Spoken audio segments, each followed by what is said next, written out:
Jadi langkah apa yang perlu kita lakukan untuk melawan oligarki dan gangster birokrasi yang mereka tuh nggak cuma koruptif, tapi mereka intimidatif juga. Termasuk mereka tuh selalu, bahkan kita banyak mendengar modusnya itu godaan materi, ancaman, intimidasi fisik, kriminalisasi tetap jadi, Prof.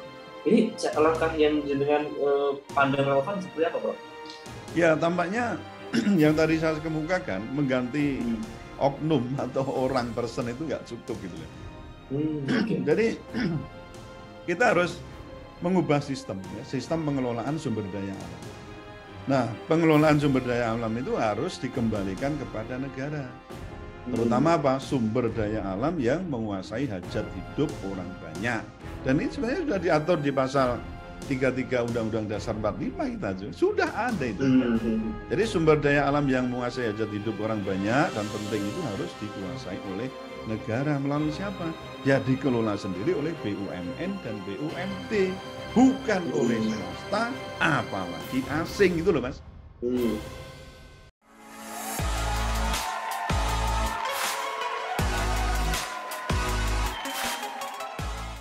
Assalamualaikum warahmatullahi wabarakatuh. Puan dan Tuan, kembali lagi di segmen Tanya Profesor di satu-satunya channel yang radikal, ramah, terdidik, dan berakal. Channelnya Prof. Sutegi. Dan di samping saya sudah hadir Profesor Sutegi. Apa kabar, Prof. Sutegi? Waalaikumsalam warahmatullahi wabarakatuh. Baik, Mas. Baik. Alhamdulillah ya. Prof, kalau kita lihat jagat maya ya, jagat maya sekarang dihebohkan dengan video pengakuan nih mantan anggota Polri bernama Ismail Balong. Jadi Ismail Bolong nih. Ismail Bolong ini mengaku dirinya menjadi pengepul dari konsesi tambang batubara ilegal di Desa Santan Ulu, Kecamatan Marangkayu, Kabupaten Kutai Kartanegara, Ukar di Kalimantan Timur. Tapi yang lebih menghebohkan nih, Prof. nih, Ismail Bolong itu mengaku telah menyetorkan uang miliaran rupiah dari hasil tambang ilegal tersebut kepada sejumlah lagi-lagi petinggi Polri. Iya, bahkan kalau kita lihat dari keterangannya, Prof, uang panas itu juga disebut mengalir ke kantong Kabareskrim Polri Irjen Agus Andrianto. Waduh, ini pengakuan seperti itu.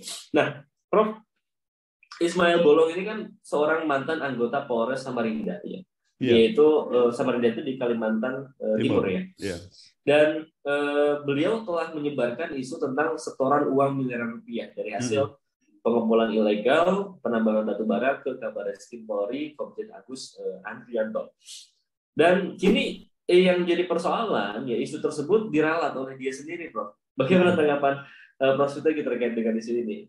Ya, setahu saya, iya, isu ini sebenarnya rekaman itu kan sudah dilakukan tidak saat sekarang ya. Kalau sudah tidak salah sudah pertengahan tahun inilah ya, bulan Mei atau bulan apa itu. Nah, saya kira begini ya, saya kira pengakuan itu kan bukan satu-satunya bukti bahwa seseorang telah melakukan atau tidak melakukan suatu perbuatan pidana tertentu. Nah, artinya apa? Harus didukung oleh barang bukti dan atau alat-alat bukti lainnya, Mas. Nah, pertanyaannya apakah pengakuan Ismail Bolong itu didukung oleh barang bukti dan atau alat bukti ketika dia melakukan ini, memberikan gratifikasi yang jumlahnya itu M ya, kalau nggak salah ke Komjen Agus itu ada sekitar 6 miliar diberikan dalam beberapa waktu. Itu tahun 2021 ya kalau nggak salah ya, itu tahun 2021 3 kali yaitu 2 miliar, 2 miliar, 2 miliar. Itu menurut pengakuannya dia itu. Nah ini ada nggak ini buktinya? Ketika tidak ada bukti, ini berarti apa? Fitnah kan itu toh? Dan bisa diadukan oleh Komjen Agus. Nah ketika Ismail Bolong itu lalu mengklarifikasi, itu sebenarnya menunjukkan bahwa berita tersebut tidak benar, terlepas dari apakah di situ ada tekanan atau tidak dari pihak lain. Dan ada juga pengakuan bahwa, kemudian kan begitu kan, bahwa ketika dia membuat video itu, katanya ini mendapat tekanan dari yang sekarang juga terkait dengan atau terdakwa di kasus Ferdi Sambo, toh? Pak Indra ya, Indra Kurniawan ya, itu lalu nah sekarang juga jadi pertanyaan apakah klarifikasi ini juga mendapat tekanan atau tidak, coba Anda bayangkan. Angel ya. Oh iya, nah dulu dia mengaku dapat tekanan untuk membuat video pernyataan itu. Sekarang dia mengklarifikasi, apakah klarifikasinya juga mendapat tekanan? Nah, itu pertanyaan besarnya. Ya toh, Iya, iya, Anda iya. mungkin juga mendapat tekanan juga. Nah, gitu. Betul, menarik ya. Iya. Tapi Prof, dari klarifikasi yang dilakukan oleh Ismail Bolong ini, ya, kalau Ismail dia itu kan tidak pernah memberikan uang ke Kabarreskrim. Apakah video Ismail Bolong ini layak untuk ditindaklanjuti oleh KPK? Ya, Ismail itu kan sebelumnya pernah menjadi anggota Polri ya, Mas. Ya, betul ya? Betul. Nah, akibat yang saya rasakan soal trust itu mencapai pada titik nadir, itu sepertinya klarifikasi tersebut semakin menunjukkan bahwa sekarang ini sulit ya kita masyarakat ini untuk percaya pada oknum Polri itu ya. Gitu. Maupun institusinya gitu loh. Yang benar dan yang salah itu sekarang itu kita sulit. Ini yang benar enggak, yang mana itu sulit kita itu menentukan sampai. Tapi perasaan baru dapat penghargaan, Prof, penghargaan nomor 5 terbaik gitu ya. Yang mana? Dari dunia, yang polisi iya, itu. Tapi mungkin yang memberi penghargaan ya dapat tekanan apa enggak itu. Maaf ya, saya tidak tahu ya. Tapi beginilah, meskipun ini yang terkesan pelin-pelan ya pernyataan dari Ismail Bolong itu, tapi saya kira betul KPK itu perlu melakukan investigasi lanjut. Nah, barangkali di situ ada petunjuk untuk apa? Membuka namanya kotak Pandora mafia pertambangan yang ini disinyalir itu banyak terjadi, Mas. Kan di tahun berapa itu yang cukup heboh juga, tahun 2021 ya, saya mencatat itu dari pernyataan Direktur Eksekutif Center of Reform on Economic atau CORE. Ya di Indonesia itu namanya Mas Muhammad Faisal. Ya memang kasus mafia pertambangan di Indonesia itu dia mengatakan sudah tradisi. Nah, kalau sudah tradisi, para mafia itu menggunakan apa? Perangkat negara. Seperti apa? Aparat penegak hukum. Untuk apa? Ya tadi bisa mengintimidasi investor atau mungkin kong-kalingkong dengan siapa lagi kan? Itu banyak lagi yang bisa dilakukan. Tapi ini fakta bahwa memang terjadi mafia-mafia itu yang itu melibatkan para oknum pemerintah. Nah, ketika ada oknum pemerintah, di situ ada indikasi apakah itu corruption ya dalam bentuk gratifikasi atau mungkin perdagangan pengaruh atau macam-macam lah ya, penyalahgunaan jabatan. Nah, ini mestinya KPK dengan adanya titik ya, titik ini apa terang atau gelap ya? Gelap dan terang sulit nih ya. Gelap dan terang. Yang jelas ini titik apa untuk membuka kotak Pandora tadi dalam hal mafia pertambangan. Itu saya kira pintu masuk yang tepat.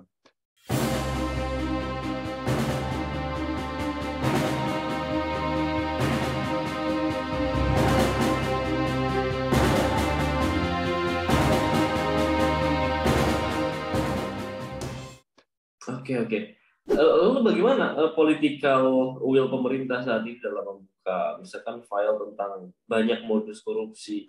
Karena korupsi itu kan nggak di pertambangan aja, Prof. Di perikanan banyak juga, kehutanan juga banyak tuh. Iya, namanya mafia tadi, mafia di bidang manapun ada, sampai di bidang pertanahan kan ada kan. Nah, betul. Jadi ketika ini prinsipnya begini, ketika investasi itu diprioritaskan dari aspek penegakan hukum dan keselamatan lingkungan, maka di situ kepedulian penguasa setempat atau bahkan pusat itu tidak ada dan hanya akan mengutamakan persoalan profit ekonomi. Dengan apa? Ya dengan cara kong-kalingkong dengan para investor. Nah di situ nanti terjadi apa? Pemerintah pusat, aparat penegak hukum, bahkan para legislator, Mas. Gitu. Kan juga banyak kan, maksudnya ada lah ya, saya yakin ada legislator kita yang punya usaha tambang atau apa kan itu kan, para menteri juga begitu dan seterusnya, kita tahu semua lah itu semua dalam jaringan bisa jadi itu dalam jaringan mafia tambang. Nah, maka saya menilai ini presiden harus turun tangan ya untuk memimpin langsung pemberantasan jejaring mafia ini dengan cara apa ya, antara lain mencopot semua aparat penegak hukum, kemudian aparatur pemerintah daerah setempat atau di pusat pun yang saya nilai tidak bersih. Itu harus dilakukan. Kalau tidak ya berat. Apalagi misalnya ya repot lagi kan kalau misalnya ada yang banyak terlibat tapi kita tidak mau untuk membersihkannya, sampai kapanpun itu nggak akan bersih. dan mafia akan tetap menggurita. Itu fakta. Jadi saya sampaikan dikemukakan oleh Direktur Eksekutif of Reform on Economic atau CORE Indonesia itu kan jelas. Mas Muhammad Faisal itu bahwa ini sudah menjadi tradisi gitu. Ya, terus kalau sudah jadi tradisi mau dari mana kita mengurainya? Kalau tidak dari dalam maupun dari luar semuanya dikerjakan dengan baik. Ya, terutama saya bertemu pada Presiden, komitmennya terhadap pemberantasan korupsi dalam bentuk apapun, termasuk gratifikasi, kong-kali-kong tadi ya, penyalahgunaan kekuasaan dan lain sebagainya harus segera dilakukan. Memimpin terdepan. Kalau Presiden Cina sampai menyatakan buat 100 kotak peti mati. Nanti kalau saya melakukan korupsi atau di situ terlibat di dalamnya satu peti mati untuk saya, kan itu kan? Dan itu semacam itu. Menarik. Tapi Prof, itu kan berarti kaitannya dengan oligarki, Prof. Yang jadi pertanyaan, apakah oligarki tambang di negeri ini memiliki pengaruh besar nggak sih atas kekuasaan dan taruhlah di bidang dengan penegakan hukum? Yang rata-rata kan kalau mafia itu sulit tersentuh hukum, Prof. Ya, kalau jenengan melihat oligarki tambang ini gimana, Prof? Ya itu saya jawab so pasti itu ya.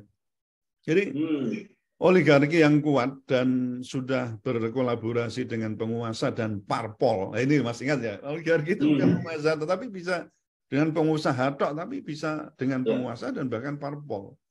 Itu kalau kekuatannya itu hebat, mampu membuat, saya katakan merah birunya substansi hukum, ya berarti menyangkut peraturan perundang-undangan yang diproduk yang dibikin, dan memainkan apa penegakannya, baik di tingkat pusat maupun di tingkat daerah. Ingat ya, kita kan di tingkat daerah aja kan jelas sudah terbukti itu menurut survei 86% pilkada kita didanai oleh oligarki. Itu artinya apa? Di situ pengusaha itu dapat diuntungkan berkali-kali dengan apa? Pemihaan, memberikan privilege dan seterusnya kan? Apakah itu pajak, pembebasan pajak, pengurangan pajak, fasilitas lain, bahkan apa? Kalau seandainya itu terjerat hukum, maka dapat dengan mudah mengelaknya atau meminimalkan tadi, mengurangi risiko ancaman ya, terutama disebut dengan sanksi yang akan diterimanya. Misal terhadap kejahatan korporasi di tingkat atau di bidang lingkungan hidup.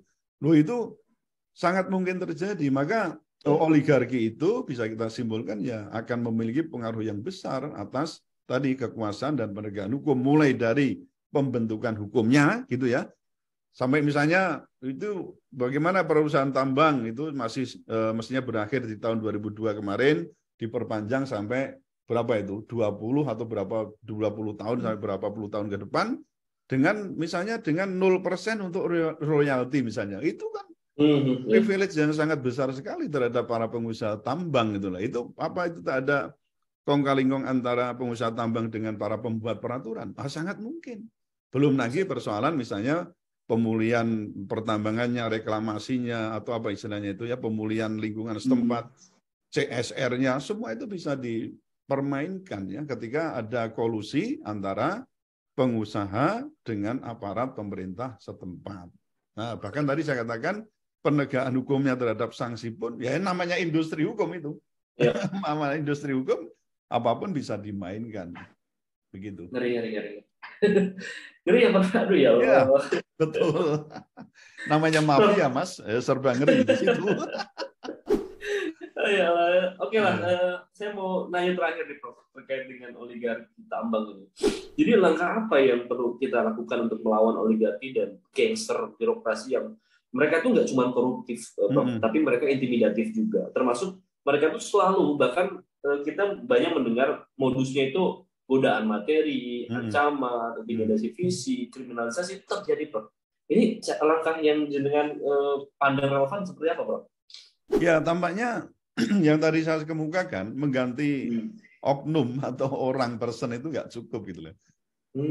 Jadi kita harus mengubah sistem ya, sistem pengelolaan sumber daya alam. Nah, pengelolaan sumber daya alam itu harus dikembalikan kepada negara. Terutama apa? Sumber daya alam yang menguasai hajat hidup orang banyak. Dan ini sebenarnya sudah diatur di pasal 33 Undang-Undang Dasar 45 kita sudah ada itu. Jadi sumber daya alam yang menguasai hajat hidup orang banyak dan penting itu harus dikuasai oleh negara melalui siapa? Ya dikelola sendiri oleh BUMN dan BUMD, bukan oleh swasta, apalagi asing gitu loh Mas. Itu yang pertama. Yang kedua, tutup semua celah kolusi, korupsi dan nepotisme di bidang pertambangan ini. Itu harus dilakukan. Nah, dengan cara apa tadi? Presiden harus tegas menyatakan dan memimpin langsung perang melawan mafia pertambangan. Nah, berani enggak ini? Tadi saya katakan mencopot semua pejabat yang arogan, suka mengintimidasi, yang menyalahgunakan kekuasaan, koruptif, dan tidak memiliki integritas moral. Jadi, saya kira dua-duanya ini harus dilakukan. Kalau kita ngomong soal di bidang hukum saja, ya berarti apa? Sistem hukum ya diperbaiki. Dari sisi legal substance, peraturan perundang-undangan harus dilakukan harmonisasi, sinkronisasi, ya perbaikan norm. Ya saya katakan good law itu kan salah satunya ditunjang oleh good norm. Ya jadi normanya harus baik dulu. Lalu yang kedua, ya mendandani, ya memperbaiki atau melakukan perbaikan-perbaikan di bidang kelembagaannya. Ini kelembagaan hukumnya itu juga artinya aparat penegak hukum harus bersih, punya integritas yang tinggi untuk tidak mudah disuap, kong-kalingkong dan macam-macam hanya demi untuk kepentingan ekonomi sesaat atau kepentingan vested interest, tapi melupakan tadi aspek keselamatan lingkungan hidup yang lebih luas. Lalu yang ketiga ya culture, kultur hukum. Ya kultur hukum itu dimiliki oleh tadi aparat penegak hukum, lalu yang kedua jangan lupa masyarakatnya. Masyarakatnya juga jangan terlalu greedy, jangan terlalu kemudian menghalalkan semua cara. Itu kan di pertambangan banyak juga toh, mafia-mafia yang sifatnya itu pertambangan ilegal. Itu juga banyak Mas, dan itu harus diperbaiki semua. Kalau tidak, ya ketiga hal ini ya saya kira penegakan hukum di bidang pertambangan akan selalu diwarnai dengan mafia-mafia pertambangan. Oke. Menarik, keren. Oke, Prof. Sudaki, terima kasih atas jawaban-jawabannya yang luar biasa ya, dan juga Puan dan Tuan. Terima kasih yang sudah menonton sampai di sesi pertanyaan kelima. Ini bonus ya, karena isu ini cukup menggemparkan sekali dan membuat gerah kita ya. Ya, tetap stay tune terus di channel Prof. Sudaki. Jangan lupa untuk like, comment, share, dan juga subscribe ya, karena satu yang berbeda. Kita akan senantiasa mengulas isu-isu viral secara radikal, ramah, terdidik, dan berakal. Mantap. Ya, baik. Prof. Sudaki, terima kasih. Puan dan Tuan, terima kasih. Saya pamit undur diri. Assalamualaikum warahmatullahi wabarakatuh. Waalaikumsalam warahmatullahi wabarakatuh. Alhamdulillah.